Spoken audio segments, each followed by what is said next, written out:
Con el corazón helado, mi marido firmó el consentimiento para desconectarme del soporte vital. El médico había dicho que aún tenía una oportunidad. Cuando desperté de repente, en el momento en que abrí los ojos, susurré una única frase que hizo palidecer al doctor y llamar inmediatamente a la policía. Oscuridad. Eso era todo lo que podía ver hasta donde alcanzaba mi vista, o más exactamente, hasta donde mi conciencia podía tantear. Se sentía como hundirse en el fondo del océano más profundo, un lugar donde la luz del sol nunca llega. Mi cuerpo se sentía imposiblemente pesado, como si una losa de hormigón de 1000 toneladas me aplastara el pecho, las piernas, los brazos. Quería moverme, quería gritar, pero ni un solo músculo de mi cuerpo obedecía la orden de mi cerebro. Estaba atrapada, prisionera dentro de mi propia carne. Sin embargo, mi sentido del oído era extraordinariamente agudo, mucho más que cuando estaba plenamente consciente. Podía oír el zumbido del respirador bombeando aire a mis pulmones con un ritmo monótono y aterrador. Bip, bip. El sonido del monitor cardíaco se convirtió en la única señal de que seguía viva, de que mi alma aún no había abandonado este cuerpo impotente. ¿Cómo está ella, doctor Serrano? Esa voz. Me hervía la sangre al instante de oírla. Era Adrián, mi marido. Su tono era tan triste, tan frágil, como si fuera el marido más sufrido del mundo a punto de perder a su amada esposa. Pero yo sabía perfectamente qué tipo de sonrisa demoníaca ocultaba probablemente tras esa fachada lastimera. Sus constantes vitales están estables, señor Rojas. Aunque el Ara sigue en coma, respondió el doctor Serrano, mi colega en el Hospital Universitario La Paz. La voz del doctor Serrano sonaba cansada pero firme. Podía imaginar el ceño fruncido en su frente mientras revisaba los gráficos en el monitor. Como le mencioné ayer, hay una ventana para realizar una craneotomía descompresiva para aliviar la presión en su cerebro. Su respuesta pupilar sigue presente, aunque débil. Eso es esperanza, Adrián. Quería gritar. Sí, haz la cirugía. Mateo, ayúdame. Pero mi lengua era inútil. Sentía la garganta como si estuviera rellena de algodón espeso. Grité con todas mis fuerzas dentro de mi cabeza, pero no escapó ningún sonido, solo un silencio torturador. ¿Cirugía? Adrián dejó escapar un largo suspiro, un suspiro que sonaba tan fabricado a mis oídos. ¿Doctor Serrano? Ya hemos hablado de esto. Elara, mi esposa, ha sufrido bastante. No soporto verla con la cabeza abierta de nuevo, con tubos metidos por todas partes. ¿Hay una garantía del 100% de que volverá a la normalidad? En medicina no existe el 100%, Adrián. Pero sin la cirugía, el riesgo es fatal. Corremos contra el reloj, insistió el doctor Serrano. Podía oír la frustración en su voz. Mateo era un médico brillante. Sabía que podía salvarme. Sabía que yo era una luchadora. No, doctor, le interrumpió Adrián rápidamente. Su voz se volvió una fracción más fría, pero la enmascaró de inmediato con un sollozo falso. Conozco a mi mujer. Es una perfeccionista. Nunca querría vivir como un vegetal, siendo una carga para los demás el resto de su vida. Además, en nuestra familia creemos que hay que respetar la voluntad de Dios. Si es la hora de Elara, tengo que dejarla ir. Mentiroso, chillé en mi mente.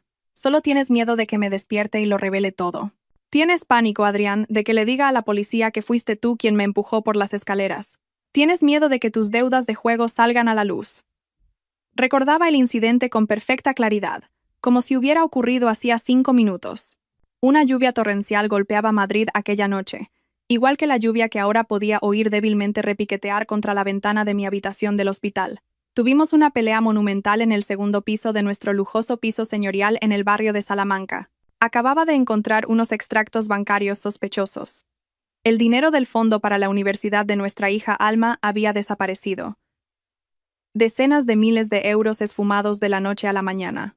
Cuando le confronté, Adrián, que siempre parecía elegante y amable en público, se transformó en un monstruo. Su atractivo rostro, ese que la gente siempre elogiaba como el del marido ideal, se puso rojo de ira. Ya no era el Adrián que conocía. Era un adicto acorralado. Mantente fuera de mis asuntos, Elara. Solo eres mi mujer. Tu trabajo es callarte y ganar dinero. Había gruñido. Es el futuro de Alma, Adrián. ¿En qué lo has usado? ¿Apuestas deportivas otra vez? ¿Tus estafas con criptomonedas? Grité de vuelta. No respondió con palabras, sino con un fuerte empujón. Perdí el equilibrio. Mi cuerpo estuvo en el aire un segundo antes de que mi espalda se estrellara contra los escalones y mi cabeza golpeara el mármol frío con un crujido nauseabundo. Lo último que recordé antes de que la oscuridad me engullera Fue a Adrián de pie en lo alto de las escaleras, mirándome, no con remordimiento, sino con una mirada calculadora. No corrió a ayudarme. Se quedó allí esperando, asegurándose de que no seguía respirando, y ahora estaba junto a mi cama, interpretando el papel del marido afligido. Adrián, te lo ruego. Reconsidéralo. Como colega de Elara, sé que es una mujer fuerte. Querría luchar, suplicó de nuevo el doctor Serrano. Pude sentir la cálida mano de Mateo tocar mi muñeca, comprobando mi pulso. El contacto me dio un pequeño consuelo en medio de esta fría desesperación. Basta, doctor. La voz de Adrián se alzó. Luego bajó de nuevo, como si contuviera sus emociones. Soy su marido. Tengo derecho a decidir. Ya lo he hablado con mi madre. Y estamos de acuerdo. No queremos que Elara sufra más. Por favor, respete la decisión de nuestra familia. Simplemente, desconéctela. Desconéctela. Las palabras resonaron en mi cabeza como una sentencia de muerte. Quería asesinarme legalmente. Quería terminar lo que no logró hacer en aquellas escaleras. Percibí a otra persona en la habitación, un perfume empalagoso. El olor a nardos era demasiado fuerte. Era mi suegra, Inés. Doctor, la voz de Inés era aguda y penetrante. Mi hijo tiene razón. Este es el destino de Elara. Quizás sea una advertencia por estar demasiado ocupada con su carrera, olvidando sus deberes como esposa. No prolongue el sufrimiento de mi hijo, teniendo que ir y venir al hospital para cuidar de una esposa que ya es un caso perdido. Déjela ir. Mi corazón se hizo añicos. No solo mi marido, sino también mi suegra querían verme muerta. Estaban conspirando. A sus ojos yo no era una persona. Era un cajero automático andante que ahora estaba roto y necesitaba ser desechado. Muy bien, la voz del doctor Serrano sonó derrotada. Mi corazón se hundió. Si esa es la decisión final de la familia, y han firmado el documento de voluntades anticipadas y los formularios de rechazo a la intervención médica, no podemos forzar la cirugía. Procederemos con la extubación, retirando el tubo de respiración según su petición. ¿Cuándo se puede hacer?, preguntó Adrián. Había un matiz de impaciencia en su voz. Tenía prisa. Podemos prepararlo ahora. La enfermera Clara preparará el procedimiento, respondió Mateo en voz baja. No, no ahora. Dios, por favor, ayúdame. No quiero morir. Tengo que salvar a Alma. Tengo que salvar mi patrimonio de estas sanguijuelas. Tengo que decirle al mundo quién es realmente Adrián. Reuní cada ápice de mi fuerza. Me concentré en la punta de mi dedo del pie, en mi párpado, en cualquier cosa que pudiera moverse. Muévete, Elara, muévete, le ordené a mi propio cuerpo. Pero nada. Mi cuerpo permanecía inmóvil. Un trozo de carne sin vida. Un frío ascendió desde mis pies. No el frío de la habitación, sino el frío miedo a la muerte inminente. Oí pasos acercándose. El olor del caro perfume de Adrián, mezclado con el ligero aroma a tabaco rancio, estaba cerca de mi cara. Se inclinó, acercando sus labios a mi oído. Lo siento, cariño, susurró tan suavemente, que estaba segura de que Mateo y la enfermera Clara no podían oírlo. Cuando te vayas, tu póliza de seguro de vida salda todas mis deudas. Por fin eres útil. Esas palabras incendiaron mi alma. Una rabia increíble explotó en mi pecho, más caliente que el fuego, más fuerte que el miedo. Quería matarme por el dinero del seguro. Me llamaba útil solo cuando estuviera muerta. Bastardo. Esa furia desencadenó algo en mi cerebro. La adrenalina inundó mi sistema nervioso latente. Mi corazón empezó a acelerarse. Bip, bip, bip, bip. Mi monitor cardíaco comenzó a pitar cada vez más rápido. «Doctor, la frecuencia cardíaca de la paciente se está disparando», exclamó la enfermera Clara. «Elara», gritó Mateo. En esa oscuridad, luché. Arañé las paredes de esta parálisis con las uñas de mi ira. No moriré hoy. No a manos de este hombre. El acelerado monitor cardíaco se convirtió en la banda sonora de mi lucha. Bip, bip, bip, bip. Su ritmo era caótico, a juego con la explosiva agitación de mi pecho. Ya no era una paciente pasiva. Era una tigresa acorralada, lista para abalanzarse sobre cualquiera que amenazara su vida.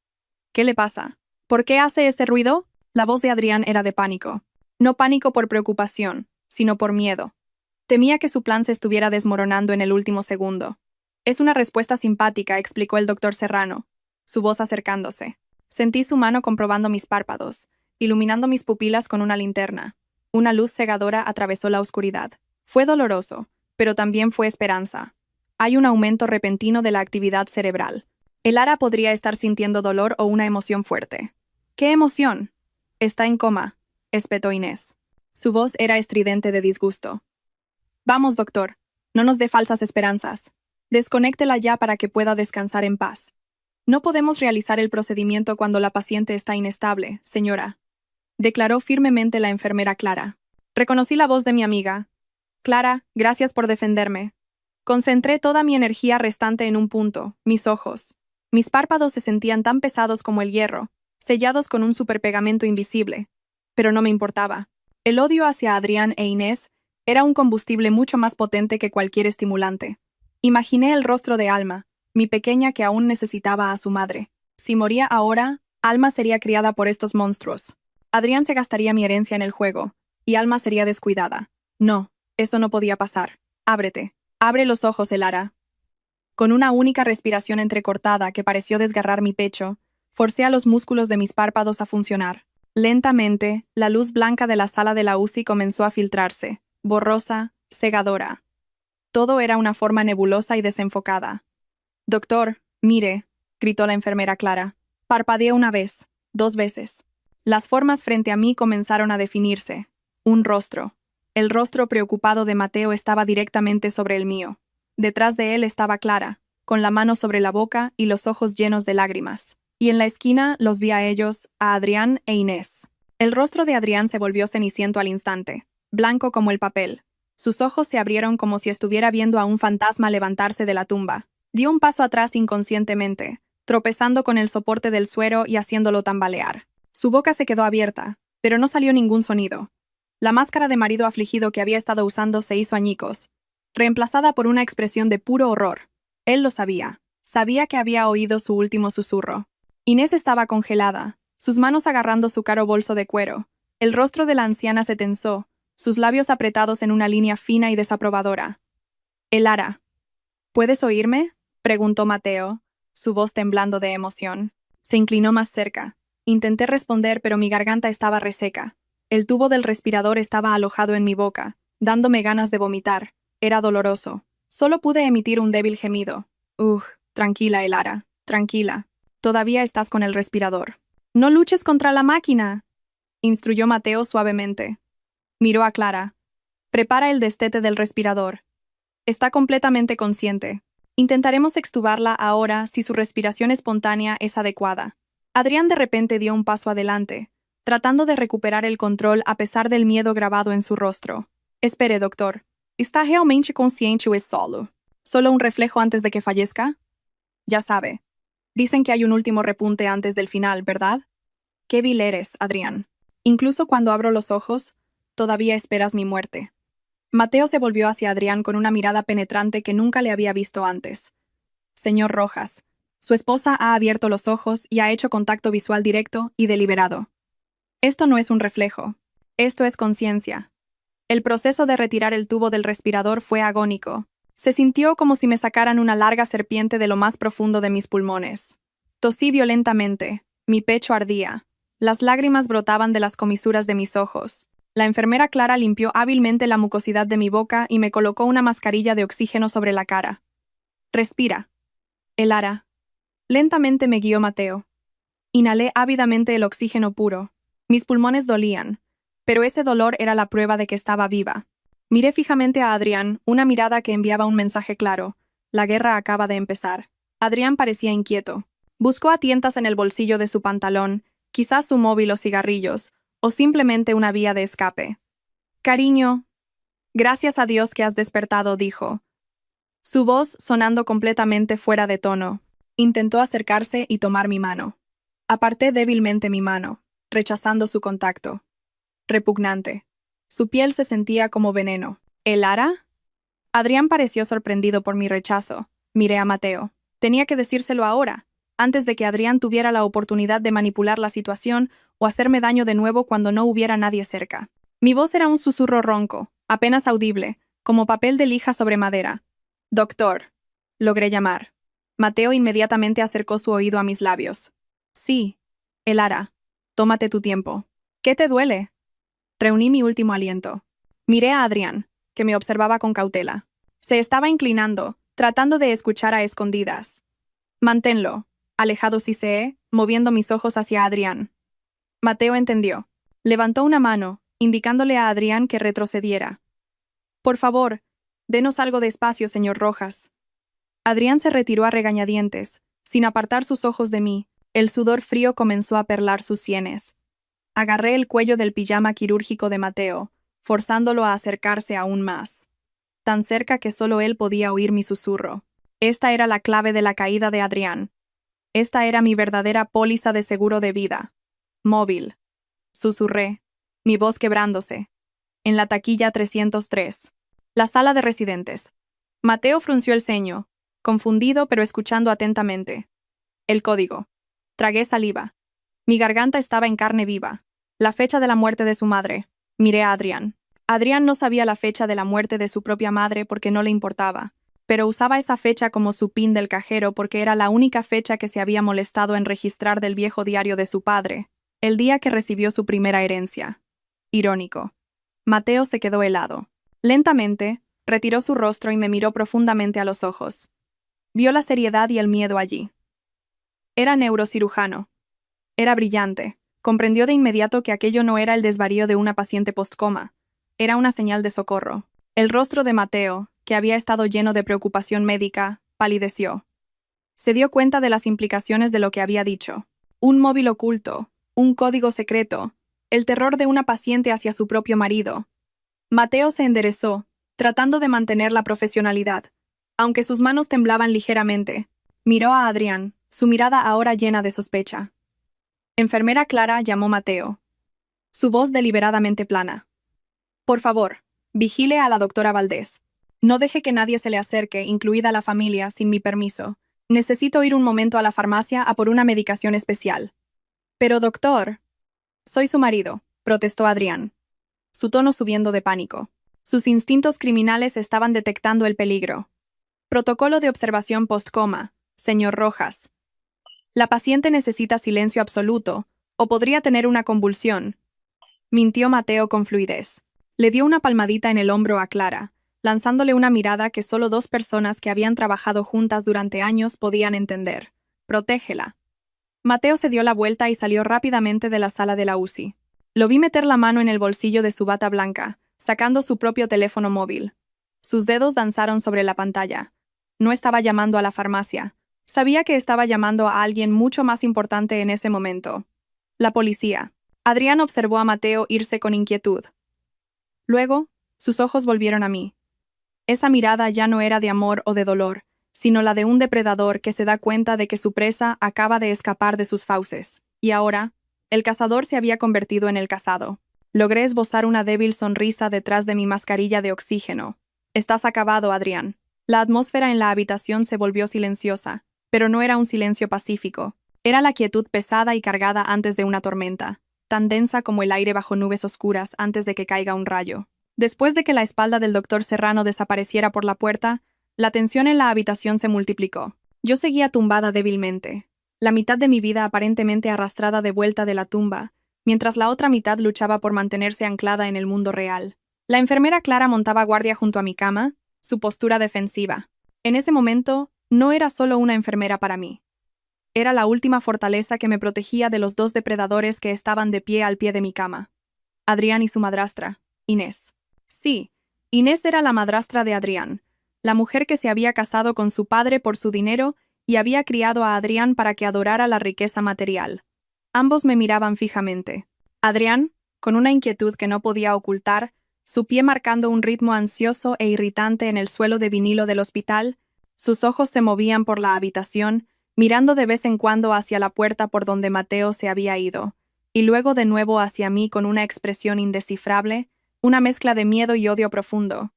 ¿Qué le pasa al doctor Serrano que tarda tanto?, gruñó Adrián, rompiendo el silencio. Su voz sonaba ronca. Miró su Rolex falso, una réplica de alta gama que usaba para impresionar a sus clientes de negocios. Solo fue a la farmacia. Debería haber tardado 5 minutos. La farmacia central podría estar ocupada, señor.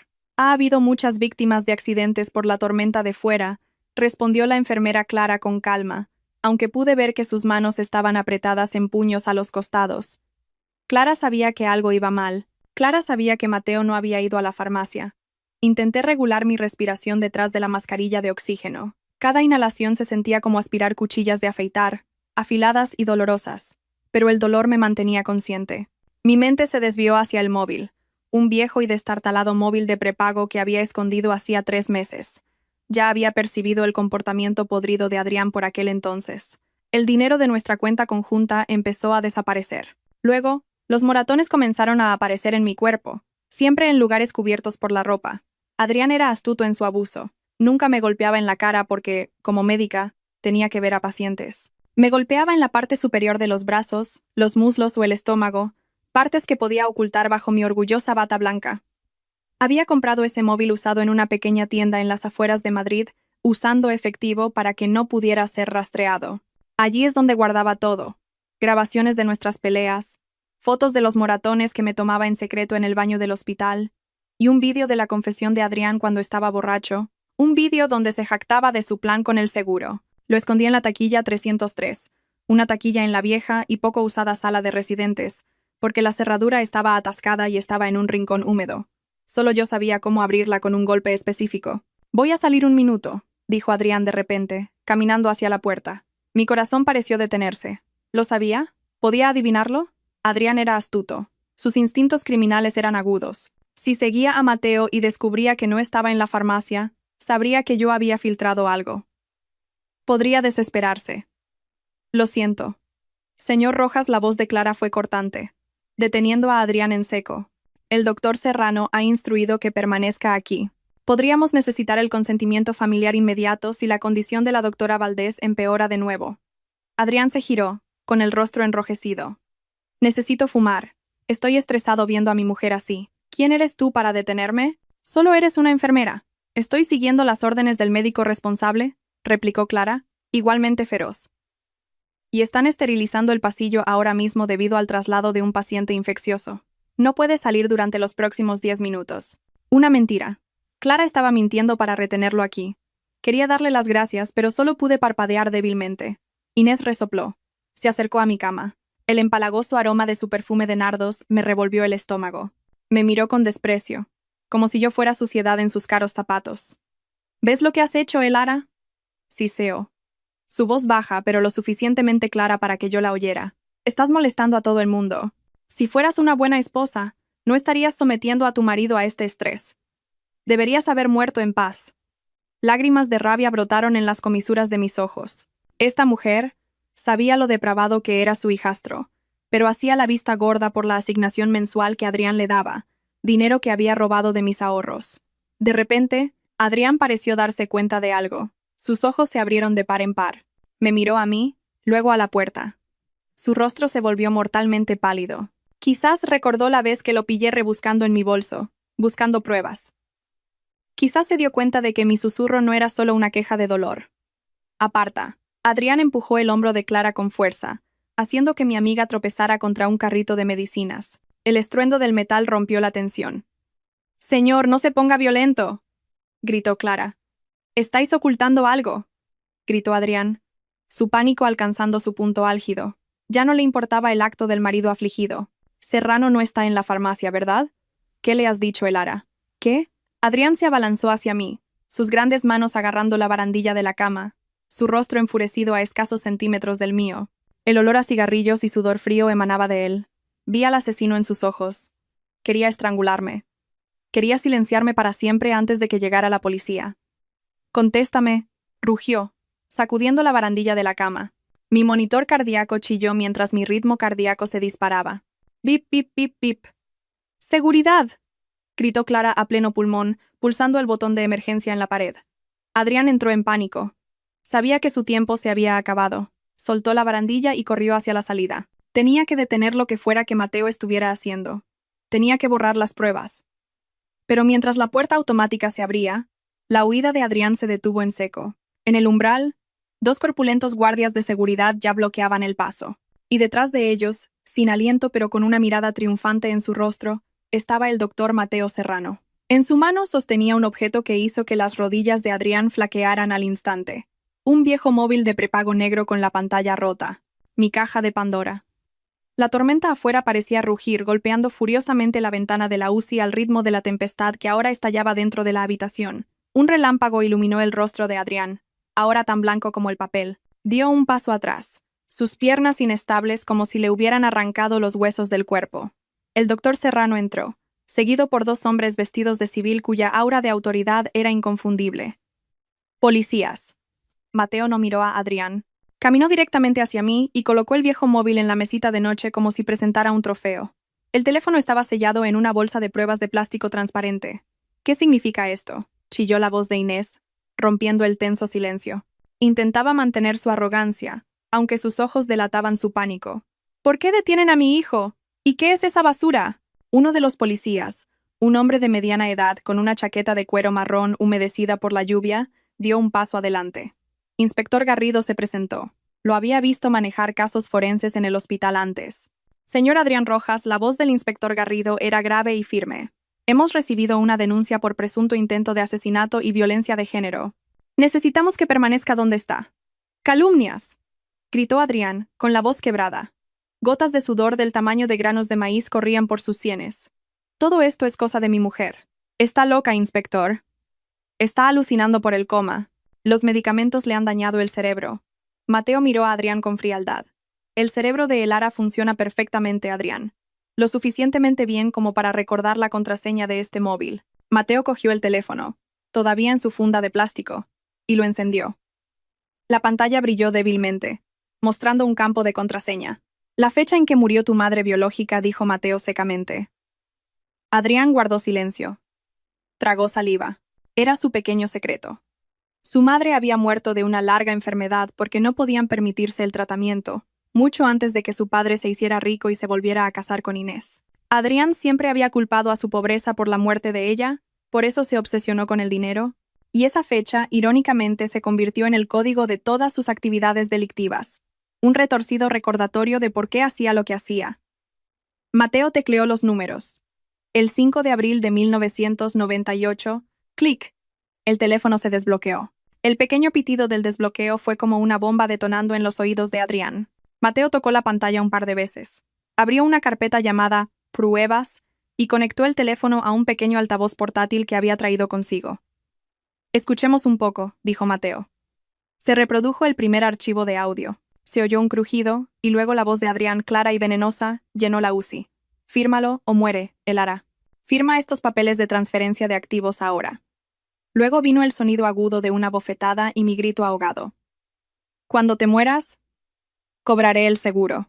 2 millones de euros, Elara. Eso es más que suficiente para pagar mis deudas de juego y vivir cómodamente con mi madre. Así que, ¿qué va a hacer? ¿Morir lentamente o firmarlo ahora? El rostro de Inés se quedó flácido. Se tapó la boca, con los ojos muy abiertos mientras miraba el viejo teléfono. La prueba era irrefutable. La voz de Adrián, su tono malévolo, la mención de su madre, todo estaba al descubierto. Eso es un montaje. Un deepfake intentó negar a Adrián, pero su voz no tenía fuerza. Retrocedió lentamente hacia la ventana, sus ojos buscando salvajemente una escapatoria imposible.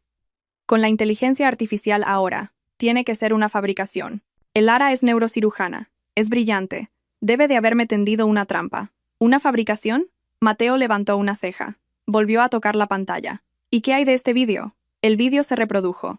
La pequeña pantalla del teléfono estaba orientada para que los policías pudieran ver. Era el vídeo que había grabado en secreto desde una rendija del armario mientras Adrián hablaba por teléfono con alguien, probablemente su corredor de apuestas. En el vídeo, Adrián caminaba de un lado a otro, con el rostro furioso. No te preocupes, tío. Mi mujer está controlada. Las escaleras de nuestra casa resbalan cuando están mojadas. Un empujoncito. Puf. Accidente doméstico. La policía nunca sospechará nada. El pago llega la semana que viene. Te lo prometo. El vídeo terminó. Silencio. Solo el pitido constante de mi monitor cardíaco servía como testigo silencioso de la caída de un monstruo. El inspector Garrido hizo una seña a su compañero. Espósalo. Esperen. No. Mamá, ayúdame, gritó Adrián histéricamente mientras los agentes se abalanzaban sobre él. Se debatió, pataleando como un niño en plena rabieta. Esto es un malentendido. La loca es Elara. Se cayó sola. Tiene derecho a guardar silencio, dijo el agente, torciéndole el brazo a Adrián por la espalda. El clic metálico de las esposas cerrándose alrededor de sus muñecas fue más hermoso que cualquier sinfonía que hubiera oído jamás. Adrián fue arrastrado pasando junto a mi cama. Sus ojos se encontraron con los míos. No quedaba arrogancia, solo puro terror. Le miré fijamente. Luego, con la poca fuerza que me quedaba, levanté lentamente mi mano derecha. Mis dedos se movieron débilmente, señalando hacia la puerta. Fuera. Eres un demonio, Elara. ¡Un demonio!, chilló Adrián mientras lo sacaban por la puerta. Su voz resonó por el pasillo del hospital antes de desvanecerse finalmente. Inés seguía de pie, congelada. Me miró. Luego miró la puerta por donde se habían llevado a su hijastro. Sin decir una palabra, sin disculpas, sin remordimiento, se dio la vuelta y salió a paso rápido de la habitación, el sonido de sus tacones repiqueteando con un sonido arrogante pero vacío. Eligió salvar su propia reputación en lugar de defender al hijo que acababa de ser expuesto como un criminal. Mi cuerpo de repente se sintió flácido. La adrenalina que me había sostenido se desvaneció, reemplazada por un agotamiento abrumador. Mi visión comenzó a nublarse de nuevo, pero esta vez no era por el coma. Se acabó. Elara. Se acabó. La suave voz de Mateo estaba en mi oído. Me sostuvo la mano con fuerza. Estás a salvo. Adrián ya no puede tocarte. Clara sollozaba al pie de la cama, abrazando mis piernas. Lo siento tanto, No tenía ni idea de que estabas llevando todo esto sola. Quería sonreír, pero los músculos de mi cara estaban demasiado cansados. Simplemente cerré los ojos, dejando que las lágrimas rodaran sobre la almohada. La lluvia afuera seguía cayendo, pero la tormenta dentro de mi vida acababa de amainar. Aún así, sabía que esto no había terminado realmente. La tormenta de la opinión pública estaba a punto de comenzar, pero al menos por esta noche estaba viva, había ganado. El eco del grito de Adrián, llamándome demonio, se desvaneció lentamente por el largo y frío pasillo del hospital, pero su vibración permaneció en el aire, suspendida como humo tóxico en la ahora silenciosa sala de la UCI. Su partida, arrastrado por la policía con esposas, debería haberme traído un inmenso alivio. Debería haberme sentido libre. Pero lo que sentí en cambio fue un vacío doloroso, como si me hubieran arrancado los huesos a la fuerza junto con el hombre que una vez consideré el puerto final de mi vida. Mi cuerpo finalmente se rindió. La adrenalina que había ardido en mi sangre, forzándome a permanecer consciente y luchar, ahora se había extinguido. El monitor a mi lado comenzó a pitar con un tono de advertencia de nuevo, no porque mi corazón se hubiera detenido, sino porque su ritmo se había vuelto débil y errático. «Elara, quédate conmigo». Elara, la voz del doctor Serrano sonaba distante, como si llamara desde el final de un túnel. Sentí manos médicas trabajando rápidamente en mi cuerpo. La enfermera Clara inyectó algo en mi vía intravenosa. Una sensación fría se extendió por mi vena y lentamente por mi cuerpo, trayendo consigo una pesada somnolencia. Pero me negué a cerrar los ojos. Una cosa aún no estaba terminada. Una vida más estaba en juego en esta partida de ajedrez mortal. Alma, susurré, mi voz apenas audible bajo la mascarilla de oxígeno que me habían vuelto a colocar. ¿Dónde está mi hija?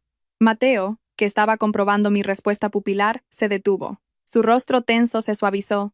Me tomó la mano, no como un médico, sino como un amigo que entendía el mayor miedo de una madre.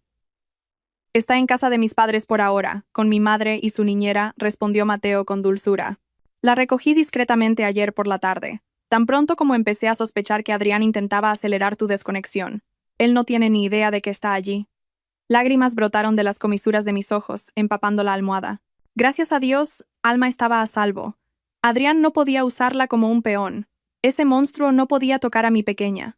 El inspector Garrido, el oficial que había arrestado a Adrián, se acercó a la cama. Parecía incómodo en medio de la intensa situación médica, pero su deber exigía resolución. Sostenía la bolsa de plástico que contenía el móvil de prepago, la única arma que yo tenía.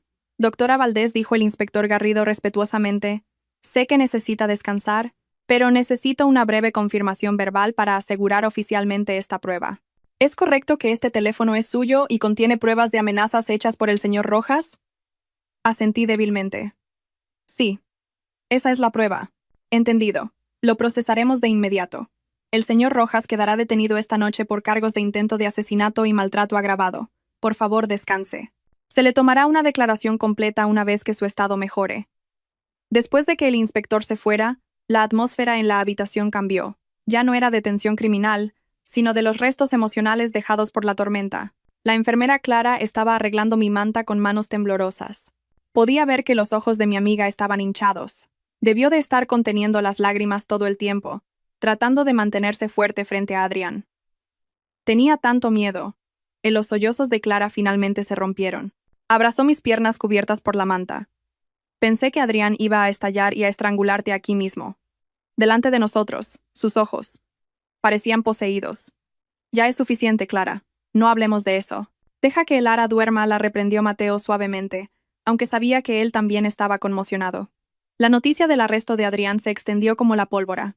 Incluso en mi estado semiconsciente, podía sentir el cambio en las miradas de las enfermeras del turno de noche que entraban a revisar mi gotero. Había miradas de lástima, de sorpresa, y susurros que capté accidentalmente cuando la puerta estaba ligeramente entreabierta. Increíble, ¿verdad? El marido de la doctora Valdés. Era tan guapo. Siempre nos compraba café. He oído que tenía cientos de miles en deudas. Apuestas deportivas. Una ola de vergüenza me invadió. Durante años había cultivado una imagen como una exitosa neurocirujana, una mujer de carrera con una familia armoniosa. Cubría cada moratón con una base de maquillaje espesa y blusas de manga larga. Cubría cada una de las deudas de Adrián con mi sueldo y mis primas. Construí un hermoso castillo de arena para que la gente no viera el infierno en el que realmente vivía. Y esta noche, ese castillo de arena había sido barrido por una brutal ola de verdad. Ahora todo el mundo lo sabía. La doctora Valdés no era una mujer perfecta. Era una víctima maltratada. Me llamó Mateo de nuevo. Se sentó en la silla junto a mi cama, mirándome con una profunda intensidad. La lluvia afuera se había suavizado hasta convertirse en una llovizna, golpeando un ritmo lento contra la ventana. No tienes que pensar en lo que dice la gente. Solo céntrate en recuperarte. Todavía tenemos un largo camino por delante. Adrián y su madre no se quedarán callados. Miré a Mateo. Las líneas de agotamiento eran claras en su rostro. Había arriesgado su carrera esta noche, mintiendo sobre ir a la farmacia, llamando a la policía fuera de la rígida burocracia del hospital y escondiendo a mi hija. Lo hizo todo por mí. Gracias, dije sinceramente.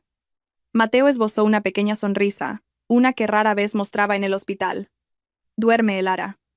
Mañana será un nuevo día. Y esta vez, no estás sola. El sedante finalmente ganó. Mi conciencia fue arrastrada suavemente a un mundo de sueños oscuro pero pacífico. No más dolor. No más gritos de Adrián. Solo oscuridad silenciosa. Por primera vez en 3 días, dormí no porque estuviera en coma por un traumatismo cráneoencefálico, sino porque mi cuerpo sabía que la amenaza se había ido. Pero en el fondo, mi instinto me susurraba que esto solo era el final del primer acto. La verdadera guerra, la guerra contra la opinión pública y las maniobras legales, estaba a punto de comenzar. Habían pasado 2 semanas desde aquella noche. Me habían trasladado de la UCI a una suite privada en el ala VIP. Mi cuerpo se estaba recuperando con una rapidez sorprendente, al menos físicamente. Los moratones se habían desvanecido a un tinte amarillento, y los puntos de sutura en mi cabeza habían cicatrizado, pero las heridas invisibles estaban ferozmente inflamadas. Esa mañana el duro sol de Madrid atravesaba las persianas de mi habitación del hospital. Debería haber sido un día brillante, pero mi estado de ánimo era oscuro y pesado. En mi regazo había una tableta que la enfermera Clara me había prestado a regañadientes. Al principio se negó, pero yo insistí. Necesitaba saber qué estaba pasando ahí fuera. No podía luchar en esta guerra a ciegas, y lo que vi en esa pantalla me hizo hervir la sangre. Un vídeo viral circulaba por las redes sociales con millones de visitas. La miniatura mostraba el rostro de Inés, la madrastra de Adrián, llorando a lágrima viva con el telón de fondo de nuestra lujosa casa, una casa comprada con mi sudor y mis lágrimas. El título era provocador. El corazón roto de una madre. Prestigiosa doctora le tiende una trampa a su marido por su amante. Mi mano tembló al pulsar el play. En el vídeo, Inés vestía de forma sencilla, un marcado contraste con su habitual estilo glamuroso, y no llevaba maquillaje para parecer más miserable. Mi hijo Adrián es un marido muy paciente. Sollozaba Inés ante la cámara, secándose las lágrimas de cocodrilo con un pañuelo. Es verdad, lo despidieron y no estaba trabajando, pero siempre intentó hacer feliz a su mujer. ¿Y qué recibió a cambio? Lara, mi nuera, lo estaba engañando con un colega, otro médico. Cuando Adrián la confrontó, Lara se puso furiosa y se cayó por las escaleras en un ataque de histeria. Ahora está tergiversando los hechos. Ella y su amante le tendieron una trampa a mi hijo para poder estar juntos. Oh, Dios mío, ¿dónde está la justicia? El vídeo estaba editado de forma dramática, con una música triste y desgarradora, y la peor parte era la sección de comentarios. Miles de comentarios de extraños que no sabían nada, juzgándome con palabras más afiladas que un bisturí. ¿Qué mujer más desagradecida? Tiene un marido guapo y todavía le engaña. Claro, su novio médico le ayudó a tenderle la trampa. Que investiguen su cuenta bancaria. Boicot al hospital donde trabaja. Médico sin ética. Pobre de su madre. Las lágrimas de una madre son sagradas. Esa Elara va a recibir su karma. Lancé la tableta al final de la cama. Sentí el pecho oprimido, no por mis pulmones en recuperación, sino por la calumnia viciosa que ahora me estaba desnudando ante todo el país. No sabían que Adrián me pegaba. No sabían que se gastaba mis ahorros en el juego. Solo veían el drama. E Inés era una actriz mucho más hábil que yo. Sabía que la gente se deja llevar fácilmente por las lágrimas de una anciana, independientemente de los hechos. La puerta de mi habitación se abrió. El doctor Serrano entró con una bandeja con gachas de avena y un vaso de agua. Hoy parecía fresco, pero su sonrisa se desvaneció al ver la expresión de mi rostro y la tableta torcida sobre la cama. «¿Lo has visto?», dijo secamente. No era una pregunta. «¿Cómo puedo descansar, Mateo?» Mi voz se alzó. Las lágrimas de frustración se derramaron. «Mira lo que dicen. Dicen que tengo una aventura contigo. Que Adrián es inocente. Inés lo está tergiversando todo. Mi carrera, mi reputación, está arruinada». Mateo dejó la bandeja y acercó una silla. No intentó consolarme con tópicos vacíos. Me miró con aguda determinación. «Escúchame, Elara. Esta es una estrategia clásica», dijo con calma. «El abogado de Adrián debe de haber convencido a Inés para que hiciera esto. Se llama juicio mediático. Saben que nuestras pruebas legales, las grabaciones, el vídeo, los informes médicos, son sólidas. Así que no pueden ganar en el juzgado. Su única jugada es destruirte mentalmente con la opinión pública. Quieren que te deprimas y retires los cargos o que parezcas mentalmente inestable ante el juez. Pero duele, Mateo. Nos están insultando. Deja que ladren. Nosotros tenemos una mordida mortal». Mateo sacó su propio móvil. «El equipo forense acaba de terminar de recuperar los datos del portátil de Adrián que incautaron de vuestra casa. ¿Sabes lo que encontraron? Un historial de chat entre Adrián y una mujer llamada Zaira. Es la verdadera amante de Adrián. Y adivina qué. Zaira está embarazada de 4 meses. Mi mundo dejó de girar por un momento. ¿Embarazada? Mi voz estaba ahogada. Así que, además del juego, él también. Sí, el dinero que pensabas que se había perdido en el juego, una gran parte fue canalizada al apartamento de Zaira en el barrio de Argüelles, continuó Mateo. La policía también encontró pruebas de transferencias desde la cuenta de Adrián a un corredor de apuestas online justo el día que te caíste. El motivo es claro. Necesitaba el dinero de tu seguro de vida para cubrir sus deudas y mantener a su amante embarazada. La noticia me golpeó como un mazo. Pero extrañamente, esta vez no dolió, fue una reivindicación. Esto era munición. Esto era la prueba de que no estaba loca. «Guardaremos este as para el juicio», dijo Mateo. «Deja que Inés hable por ahora. Cuanto más alto vuele con sus mentiras, más dura será la caída cuando lo expongamos todo». De repente, la puerta se abrió de nuevo. Esta vez, una pequeña figura entró corriendo con pasos alegres, transformando instantáneamente la sombría habitación. «Mami, Alma, mi pequeña». Se lanzó a mis brazos sin dudarlo, enterrando su cara en mi cuello. El olor de su pelo, el familiar aroma a talco de bebé, borró al instante el hedor a medicina y calumnias online. La abracé con fuerza, tan fuerte como si temiera que desapareciera si la soltaba. «Te he echado de menos», mami se quejó juguetonamente. «El tío Mateo dijo que tenías dolor de cabeza por trabajar demasiado». «¿Ya estás mejor?», miré a los inocentes ojos redondos de Alma. No sabía nada de su padre. No sabía que había intentado matar a su madre. Y haría cualquier cosa por proteger esa inocencia el mayor tiempo posible. «Mami ya está mucho mejor, cariño». «Porque estás aquí», respondí, besando su frente. Mateo estaba de pie detrás de Alma, sonriendo cálidamente. La presencia de ambos me dio una fuerza que ninguna medicina podría proporcionar. Inés podía tener sus miles de internautas y trolls pagados. Adrián podía tener a su astuto abogado. Pero yo tenía la verdad, tenía a Mateo. Y lo más importante, tenía una razón para vivir. «Mateo», llamé, mi voz ahora mucho más firme. Me sequé las lágrimas de las mejillas. No tenía sentido llorar por los comentarios de extraños. «Sí, llama al mejor abogado que conozcas. No voy a dar marcha atrás. Voy a arrastrarlos a todos por el infierno que crearon para mí». Y en cuanto a ese vídeo difamatorio, miré la tableta aún encendida. No responderemos ahora. Recopilaremos cada uno de esos comentarios maliciosos. Los demandaré a todos por difamación después de que Adrián sea condenado. Mateo esbozó una amplia y orgullosa sonrisa. «Esa es la doctora Elara Valdés que conozco. La depredadora ha despertado». La tormenta de calumnias afuera podría seguir rugiendo, los rayos golpeando mi buen nombre. Pero dentro de esta habitación, con mi hija y el hombre que me protegía sinceramente, me sentía en calma. Estaba lista para el juicio. Estaba lista para enfrentarme a esos hipócritas. Adrián pensó que podía destruirme. Estaba muy equivocado. Acababa de crear a su peor enemigo. El día del juicio llegó con una atmósfera gris y opresiva, como si el cielo de Madrid sintiera el pesado peso sobre mi pecho. La Audiencia Provincial de Madrid se erigía imponente con sus enormes pilares, rodeada por un mar de gente. Desde que el vídeo difamatorio de Inés se hizo viral, mi caso ya no era solo un asunto penal doméstico. Se había transformado en un circo público, un espectáculo donde la moralidad se debatía en el tribunal de la opinión pública. Me senté en la parte de atrás del coche del doctor Serrano, retorciéndome las manos heladas. Afuera, docenas de reporteros con las cámaras listas se habían reunido como hormigas en el azúcar. Los flashes de las cámaras estallaron como relámpagos antes de que mis pies siquiera tocaran el pavimento. «¿Lista, preguntó Mateo, mirándome por el espejo retrovisor. Sus ojos tranquilos proporcionaban una pequeña ancla en la tormenta. «¿Lista o no? Tengo que enfrentarlo, Mateo». Por alma, por mí misma respondí, tratando de convencerme más a mí misma que a él. En el momento en que se abrió la puerta del coche, estalló el caos.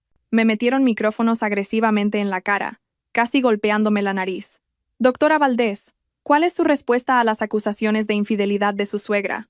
¿Es cierto que la grabación de audio era un montaje de IA? Doctor Serrano, ¿cuál es su verdadera relación con la esposa del acusado?»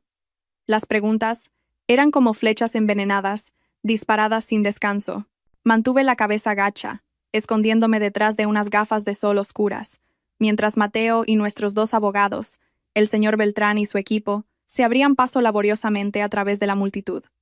Dentro de la sala del tribunal el aire era denso y cargado, una mezcla de perfume barato, sudor y papel viejo. La sala estaba abarrotada. En la primera fila de la derecha, vi a la oposición. Inés estaba sentada allí con la barbilla en alto, vestida de blanco impoluto con un largo pañuelo, un disfraz de escenario perfectamente diseñado para obtener la simpatía del tribunal. Su rostro estaba empolvado con un maquillaje ligero para parecer pálida y afligida, como si ella fuera la verdadera víctima. Y allí, en el banquillo de los acusados, estaba sentado Adrián. Llevaba un llamativo mono de prisión naranja con el número 085 en el pecho. Su pelo, normalmente peinado pulcramente con gomina cara, estaba desordenado y tenía ojeras oscuras. Sin embargo, cuando nuestras miradas se encontraron, no vi remordimiento. Vi un destello de ira reprimida, una arrogancia que no se había extinguido. Me lanzó una mirada afilada y luego una sonrisa fina y torcida. Una sonrisa que enviaba un mensaje aterrador. ¿Crees que puedes ganar contra mí? Señorías, la sala. El tribunal. La voz del funcionario de justicia cortó la tensión. 3 golpes del mazo del juez marcaron el comienzo de la batalla. La fiscal, una mujer dura de mediana edad llamada señora Valcárcel, leyó la acusación con voz alta y clara. Detalló la cronología del intento de asesinato con detalles que me pusieron la piel de gallina. El empujón por las escaleras, la negligencia mientras estaba en coma, el intento de retirar mi respirador. Pero el verdadero drama comenzó cuando el equipo de defensa de Adrián tomó la palabra. Su abogado era el señor Dávila, un hombre corpulento con una voz atronadora y una reputación de hacer cualquier cosa para ganar, incluyendo retorcer los hechos. Señoría, la voz del señor Dávila resonó en las paredes de la sala mientras caminaba con confianza. Mi cliente, el señor Adrián Rojas, es víctima de una conspiración maliciosa. Su esposa, la testigo estrella Elara Valdés, tiene un historial de estrés severo debido a las presiones de su trabajo como neurocirujana. Esta carga de trabajo inhumana la llevó a la depresión, alucinaciones y tendencias autolesivas. Apreté los puños en mi regazo. «Mentiras», gritó mi mente. El incidente en las escaleras continuó el señor Dávila, señalando dramáticamente a Adrián. Fue un intento fallido de suicidio por parte de la doctora Valdés. Mi cliente intentó detenerla, pero fue demasiado tarde. Y en cuanto al respirador, fue un acto de amor de un marido que no podía soportar ver a su mujer sufrir como un vegetal. Pero sus buenas intenciones fueron tergiversadas para encubrir la aventura de la testigo con su colega. Su dedo se movió para señalar a Mateo, que estaba sentado en la galería de público. Un fuerte murmullo recorrió a los espectadores. Algunos de los partidarios de Inés susurraron en voz alta, burlándose de mí. «¡Qué descarada!», sisió alguien detrás de mí. Luego fue mi turno de subir al estrado de los testigos. Mi corazón latía como si fuera a salirse de mi pecho. Juré mi testimonio sobre la Biblia, con la mano temblando violentamente. El señor Dávila me atacó de inmediato como un tiburón que huele sangre. Doctora Valdés preguntó con un tono condescendiente. ¿Es cierto que a menudo llegaba a casa tarde por la noche? Sí, es una exigencia de mi profesión como médica, respondí firmemente, tratando de mantener la voz firme.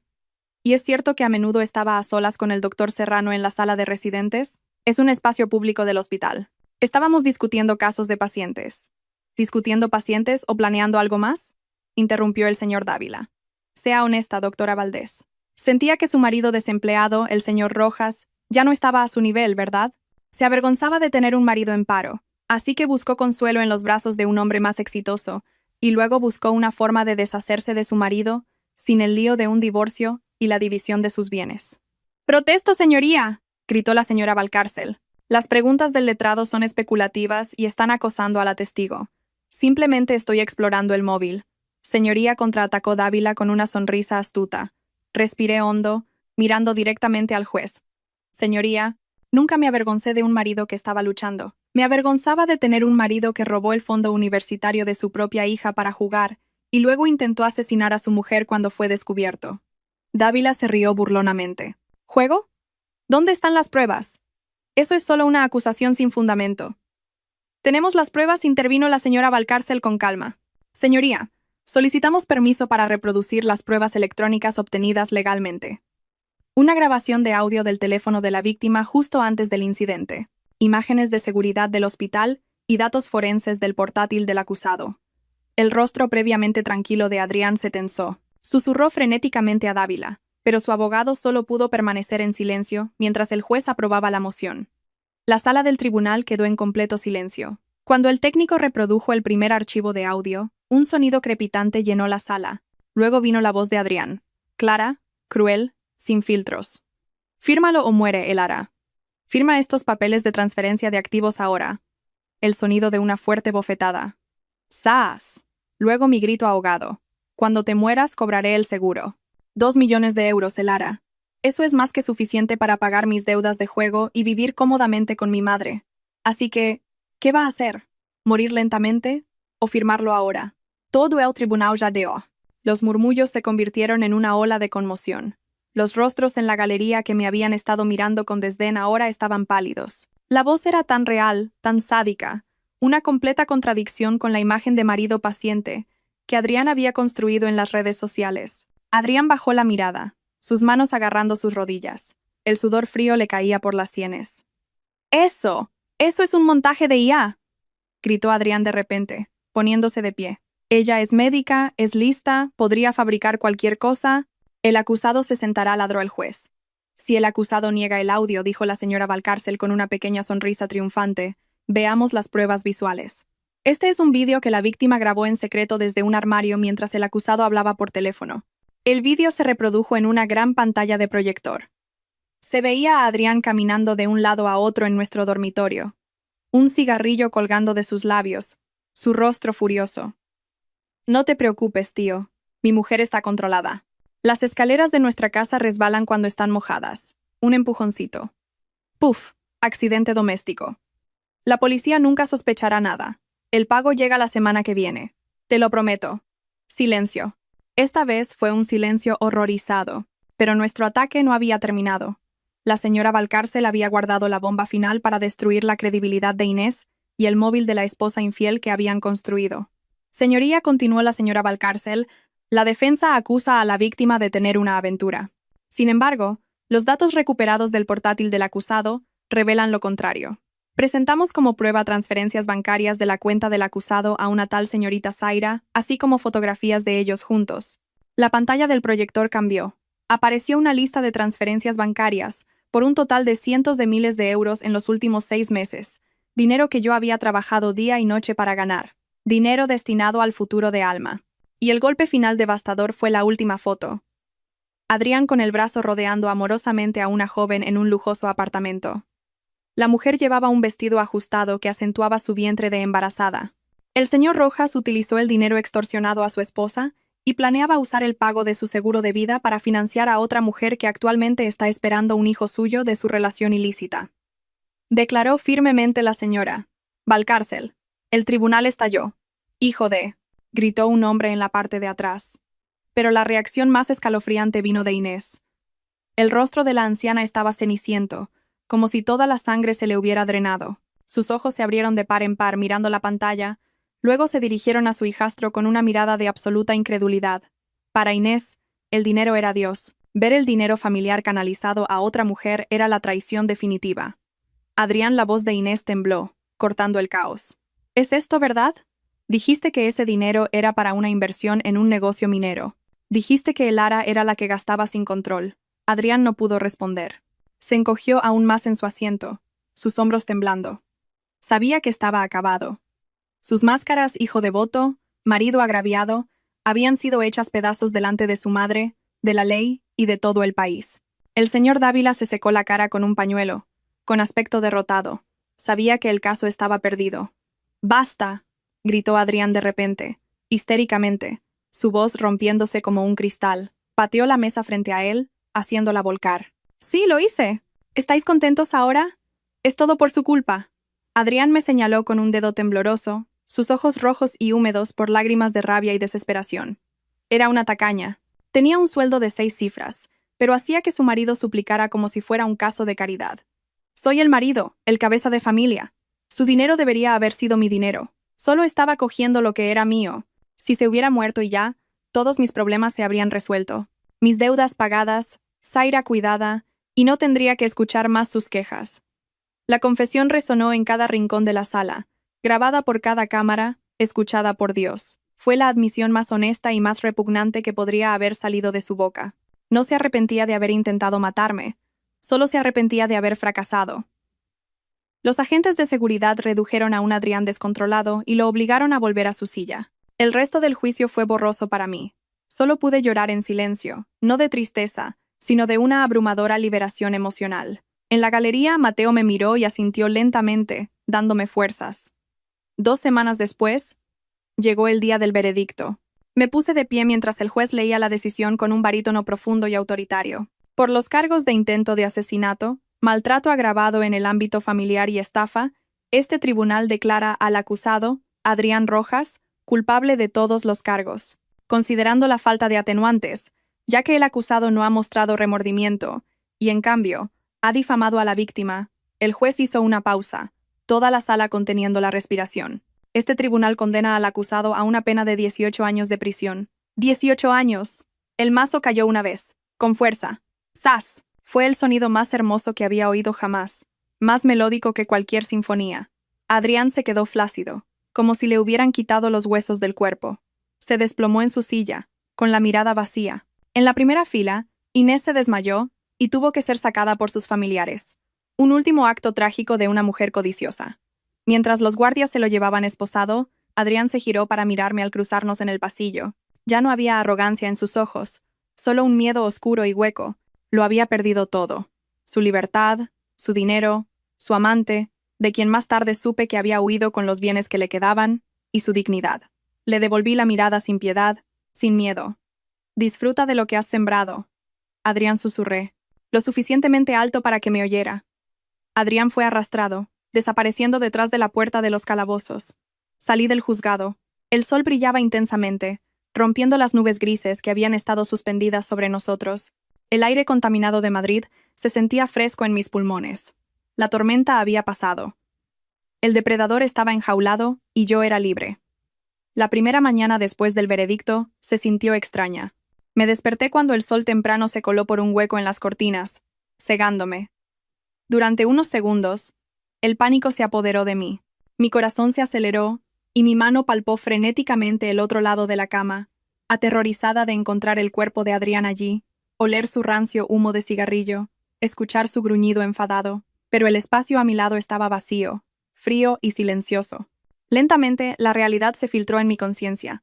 Adrián se había ido.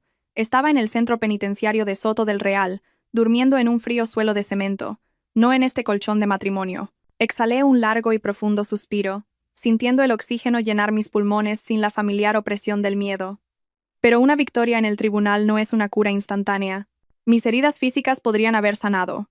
Los puntos en mi cabeza ya no estaban, pero las heridas en mi alma seguían abiertas de par en par. Durante el primer mes, a menudo me despertaba en mitad de la noche, empapada en sudor frío, oyendo pasos en las escaleras o soñando que me empujaban a un oscuro abismo. Todavía sentía que me observaban. La curación no es lineal. Había días en que me sentía increíblemente fuerte, como si pudiera conquistar el mundo. Pero había otros días en los que solo podía acurrucarme bajo las sábanas, llorando sin motivo, sintiéndome sucia y estúpida por haber amado a un monstruo como Adrián durante tantos años. ¿Por qué no lo vi antes? ¿Mateo? Le pregunté una tarde durante una sesión de terapia informal con él, en una tranquila cafetería. Soy médica. Se supone que soy una experta en diagnósticos. ¿Por qué estuve tan ciega a la enfermedad en mi propio matrimonio? Mateo removió su café lentamente, mirándome con paciencia. Nunca me juzgó. Porque lo amabas, y los manipuladores como Adrián son expertos en ocultar los síntomas. Nunca culpes a la víctima. El enfermo era él, no tú. Mi primer gran paso hacia la curación fue dejar esa lujosa casa, la que había sido testigo silencioso de cada bofetada, cada insulto, cada lágrima. La vendí. No me importaban los falsos recuerdos felices que una vez existieron allí. Utilicé el dinero de la venta para pagar las deudas restantes que Adrián había contraído a mi nombre, haciendo borrón y cuenta nueva. Con el resto compré una modesta casa en la tranquila urbanización de Majadahonda. Mi nuevo hogar era mucho más pequeño, un chalet de una sola planta con un gran jardín y un arce en el frente. Pero esta casa tenía algo que el palacio de Adrián nunca tuvo: paz. Sus paredes no guardaban recuerdos de gritos. Sus suelos nunca fueron manchados con mi sangre. Era un lienzo en blanco. Aquí comencé a reconstruir mi vida con Alma. Alma, mi pequeña, ahora con 6 años, era mi mayor razón para seguir adelante. El trauma había dejado su marca en ella. Se había vuelto silenciosa y temerosa de los ruidos fuertes. Pero lentamente, su risa alegre comenzó a regresar. «Mami, mira». «Una mariposa», gritó una mañana, corriendo descalza por el césped. Verla reír tan libremente me calentó el corazón. Ahora estábamos a salvo. Pasó un año. Decidí no volver a trabajar a tiempo completo en el elitista hospital donde solía ejercer. Había demasiadas miradas de lástima, demasiados susurros en los pasillos que me incomodaban. En su lugar, utilicé mis ahorros restantes y parte de la restitución incautada de los activos ocultos de Adrián para dar vida a un sueño largamente enterrado. Alquilé un local comercial de 2 plantas no muy lejos de mi nueva casa. Un cartel simple pero significativo se instaló en el frente: Centro Fénix para supervivientes. Asesoramiento y ayuda médica para víctimas de violencia de género. Esto no era solo un trabajo, era un monumento a mi supervivencia. Recluté a la enfermera Clara como directora de operaciones. Mi leal amiga dimitió del hospital en el momento en que le ofrecí el puesto. Nos asociamos con varios abogados y psicólogos pro bono. No fue fácil al principio. Mucha gente se mostraba despectiva. ¿Por qué una especialista monta una organización benéfica? No hay dinero en eso. Algunos de mis antiguos colegas se burlaban, pero no me importaba. La satisfacción de ver a una mujer encontrar el coraje para denunciar a su marido maltratador, o ver a un niño dormir finalmente profundamente sin miedo, era mucho más valiosa que el gran sueldo que solía entregarle a Adrián. Una de mis primeras clientas fue una joven madre llamada Nerea. Entró con la cara magullada, igual que yo solía tenerla.